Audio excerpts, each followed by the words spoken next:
দেশে আওয়ামী লীগ যারা করেন বা আওয়ামী লীগের সমর্থক যে কোটি কোটি আছেন তারা একটু ক্ষমা সুন্দর দৃষ্টি দেখবেন। আপনাদের কারো কারো, সবার না আমি জানি, ম্যাক্সিমাম আমার সঙ্গে একমত হবেন, কারো কারো মনোকষ্ট লাগতে পারে দু একটি প্রথম শব্দের জন্য, বাট আমি জানি যে আমি যা বলছি সেটাই বাংলাদেশে বাস্তবতা ঘটেছে। এই বাংলাদেশে আওয়ামী লীগ সরকার বা শেখ হাসিনা যাওয়ার পরে একজন হাসান মাহমুদ বা একজন ওবায়দুল কাদের, তাদেরকে বাংলাদেশের মানুষ মিস করত, সাংঘাতিক মিস করত বিনোদনের অভাবে, বিনোদনের ঘাটতির কারণে। কিন্তু সেই অভাবটা খুব দ্রুততম সময়ে, স্বল্পতম সময়ে বাংলাদেশে একজন মানুষ পূরণ করে দিয়েছে। বাংলাদেশের কোটি কোটি মানুষের সেই রসনা বোধকে জাগ্রত করার জন্য সৈয়দ মোস্তফা আলী হয়তো আসেননি, কিন্তু আরেকজন এসেছেন। আমি জানি না উনি কোথা থেকে কি ভাবেন, কি করেন, ওনাকে নিয়ে যে সবাই এত কথা বলে, তারপরে উনি আর খালি কথার পর কথা বলে যান। বাংলাদেশে এত পার্টিজান একটা মানুষ হতে পারে প্রধান উপদেষ্টা ডক্টর মোহাম্মদ ইউনূসের প্রেস সচিব, সিনিয়র সচিব মর্যাদার জনাব শফিকুল আলম, আমি সাংবাদিক বড় ভাই হিসেবে অবশ্যই শ্রদ্ধা জানাই। কিন্তু পার্টিজান শব্দটি বললাম কেন জানেন? উনি কোন পার্টি করেন আমি জানি না, মানে ওনার কথাবার্তা অ্যাটিটিউডে যে অন্য একটি পার্টির এন্টিজম, মানে ধরেন যে স্বৈরাচার, ফেসিবাদ, অন্যায়, অপশাসন, সেগুলোর বিরোধিতা একটা বিপ্লবী মানুষ যেই ক্যারেক্টার দাঁড়ায়, সেই ছবির বাইরে তিনি সেইটার নিজেকে বিরোধী অংশ বলতে গিয়ে কোথায় যেন আরেকটা পার্টির কিছু একটা হয়ে যাচ্ছেন কিনা। উনি মাঝে মধ্যেই তথ্য ছাড়েন এবং সেসব তথ্য নিয়ে হুলস্থুল তৈরি হয়। আজকে তার বক্তব্যটি দেখে আমার মনে হয় উনি আসলে কি ভাবছেন, উনি কি সত্যিকারে কোনো ডিস্টারবেন্সের মধ্যে আছেন কিনা, বা কোনো খুব যে ওনাকে চারদিক থেকে নানান রকম কথাবার্তা বলা হয় এই জন্য তিনি আরো বেশি অস্থির হয়ে যান কিনা। ৭১ টিভির একটা ফটো কার্ড প্রথম আমার সামনে আসে, তারপরে খোঁজ করতে থাকি। সেখানে বলা হচ্ছে পরিসংখ্যান অনুযায়ী মনে হচ্ছে কথিত আওয়ামী লীগ ছাড়াই দেশের মানুষ ভোট চাচ্ছে, প্রধান উপদেষ্টা প্রেস সচিব শফিকুল আলম।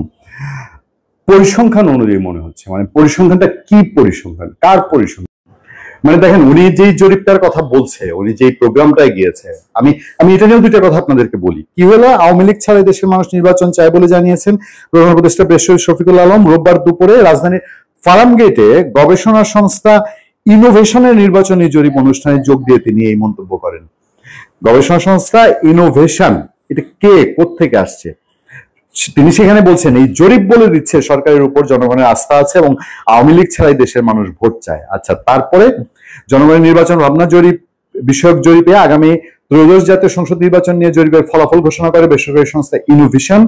তারা জরিপ পরিচালনার জন্য দেশের ৬৪ জেলায় ভোটারদের সঙ্গে কথা বলেছে এবং মত নিয়েছেন। জরিপে অংশ নেয় ১০,৪৪৩ জন। আমি আর এই জরিপটা পড়েছি, সেখানে ৯৪% মনে করে তাদের এই ১০,০০০-এর মধ্যে ডক্টর ইউনূসের নেতৃত্বাধীন নিরপেক্ষ নির্বাচন সম্ভব এবং দেশের ৯৪% মানুষই ফেব্রুয়ারিতে নির্বাচন চায়। তাহলে এই যে ২ কোটি ৩ কোটি লোকের আমরা আলাপ শুনি, এই লোকগুলা কি মানে দেশের নাগরিক না? তারা কি নাগরিকত্ব হারিয়েছে ৫ আগস্ট ২০২৪-এর পরে? মানে একটা জরিপ হলো, কেউ একজন তুললে, ওটার সূত্র ধরে আমাদের প্রধান উপদেষ্টা প্রেস সচিব তার পক্ষে যায় বলে তিনি বলে দিলেন যে এটাই প্রমাণ করে, এটা থেকে বোঝা যায় যে আওয়ামী লীগ ছাড়া নির্বাচন সম্ভব। এটা কি তার মতাদর্শ তিনি প্রয়োগ করলেন না?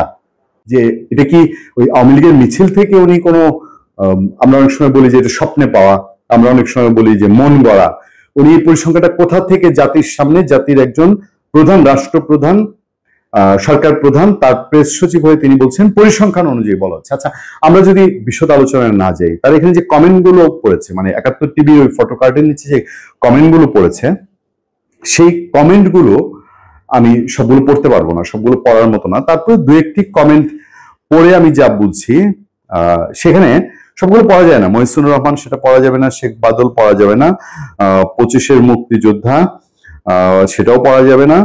এবার শুভ্র রফিক তিনি লিখেছেন, জি স্যার, আপনার গবেষণা ঠিক আছে, আপনাকে গবেষণায় পুরস্কার দেওয়া উচিত। তারপরে সুমাইয়া স্যার লিখছেন, সেটাও পড়া যাচ্ছে না। জাহিদ রহমান চৌধুরী লিখছেন, তাহলে জয় বাংলা স্লোগানে যে মিছিলগুলো হয় সেগুলো কি দেশের বাইরের মানুষ এসে করে? আচ্ছা, তারপর আছে হাসান শিকদার, সেটাও ঠিক পড়ার মতো না। দীপক বাবু লিখেছেন, শফিক তুমি পরিসংখ্যান কোথায় করো? তারপরেও না পড়ার মতন, তারপর একজন লিখছেন নবাব শেখ নামের একটা নবাব শেখ, শ্রেষ্ঠ মিথ্যাবাদী, তারপরেও পড়ার মতো না, তারপরেও ঠিক আমি পড়তে চাই না। তারপরেও পড়তে চাই না। দেশের 42% মানুষকে, আবু নাসের লিখছেন, বাদ দিয়ে যদি নির্বাচন করা হয় তাহলে সেটা জাতির সাথে গাদ্দারি ছাড়া আর কিছুই না। এরপরও পড়ার যোগ্য না, তারপরেও পড়তে চাই না। তারপরে গাজী তারিক আশরাফ লিখছেন, তা না হয় না, তা মনে হচ্ছে না। আওয়ামী লীগ ভার্সেস জাতীয় পার্টি, বিএনপি ভার্সেস জামাত, পার্থক্য কি হলো? মানে আগে আওয়ামী লীগ আর জাতীয় পার্টি ইলেকশন করেছে, এখন বিএনপি আর জামাত করবে, তাহলে আগের আর এখনের মধ্যে পার্থক্য কোথায়? তানজিমুল ইসলাম, আপনার গবেষণাপত্রটি জমা দেন, দেখি আপনার স্যারের কাছ থেকে শান্তিতে নোবেলের কিছু অংশ কেটে দেওয়া যায় কিনা। এরপরে আমি আসলে ঠিক আর পড়ার। আওয়ামী লীগ বিহীন নির্বাচনের কথা শুনে বাগবাগম করছে জনগণ। আমি জানি না শফিকুল আলম সাহেব তিনি জেনে বুঝে এগুলো বলেন নাকি তিনি সবকিছু কমেন্ট দেখেন, কারণ তাদের তো জনগণের কোনো জবাবদিহিতার বিষয় নাই, জনগণের কাছে কোনো জবাবদিহিতা আজ করতে হয় না, ভবিষ্যতে হয়তো করতে হবে না। ফলে ওনারা কিছু একটা বললেই সারা। ভালো থাকবেন, সুস্থ থাকবেন। আপনাদের সাথে আমি আতিক রহমান, পূর্ণিয়া।